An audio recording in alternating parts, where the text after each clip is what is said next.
VSA Texas, Opening Minds, Opening Doors, presents Editing Your Story. There are about 5 things I would like for you to think about when you try to edit your story for performance. First, strive for the best. Basically, we're looking for what's the best part of your story. The second one is to keep time in mind. Too long, too short, either one of those can be a problem.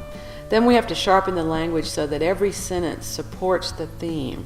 And then think about individual words. Sometimes changing words can really help convey your meaning. Finally, remembering your body. And we'll go into all of these points. I'm going to start out with the idea of striving for the best. Every piece has a best part, or a part that has the most energy. And so when you read your piece, the people that are listening to you are going to be, your facilitator will ask them to think about what was the best part of this story. And that will be, as a group member, that'll be your first opportunity to say, what was the best part of that story? Because that's what we need to go with. We need to get more of that into the piece.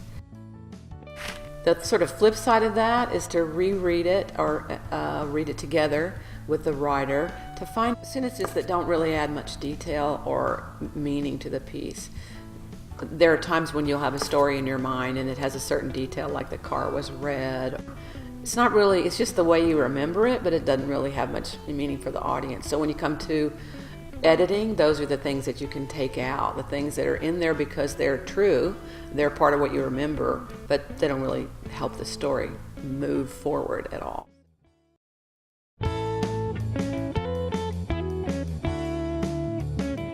Sometimes when people are starting to write or haven't written very much at all, they'll either write way too much or not enough. So for the purposes of these workshops, way too much is like 3 pages typed, and way too little is like, 2 paragraphs. So 3 or 4 minutes, 5 minutes at the most, if it's really compelling. That's what we're looking for in the performance. Whatever you do, you have to keep time in mind.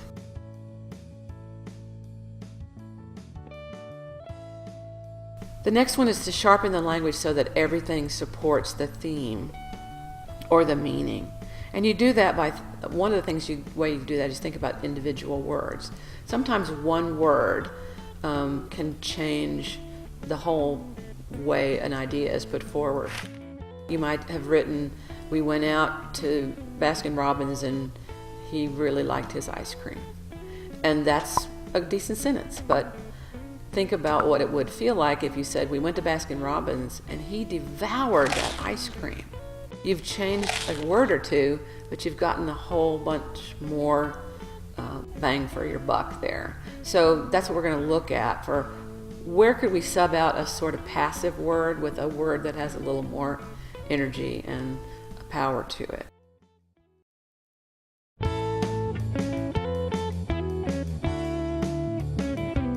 Sometimes the words aren't in the right order to make the sentence or the meaning clear, or maybe it's a couple of sentences and they're next to each other, but they're not really connected.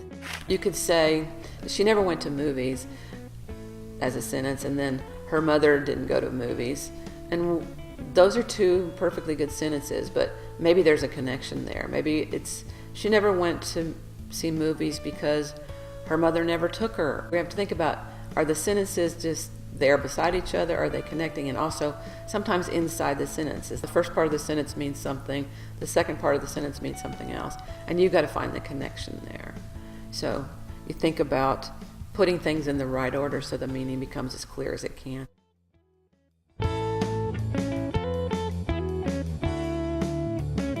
And finally, probably the most important thing about moving from a written form to a performance of that writing is to remember the body. When you get up in front of an audience, your body automatically takes on a bunch of meaning. The more you can become aware of what your body represents when you get up on a stage, the better you'll be able to use that. So this is the moment when you can begin to look for ways that you could bring your performance alive by connecting with your body. Here's an example. You might have written a story about being afraid when you were a little girl. and you would say, the whole time this was happening, I was afraid. It's perfectly good. But how about this? The whole time this was happening, I was so afraid. It's the same words, but it has really different meanings because you've remembered your body.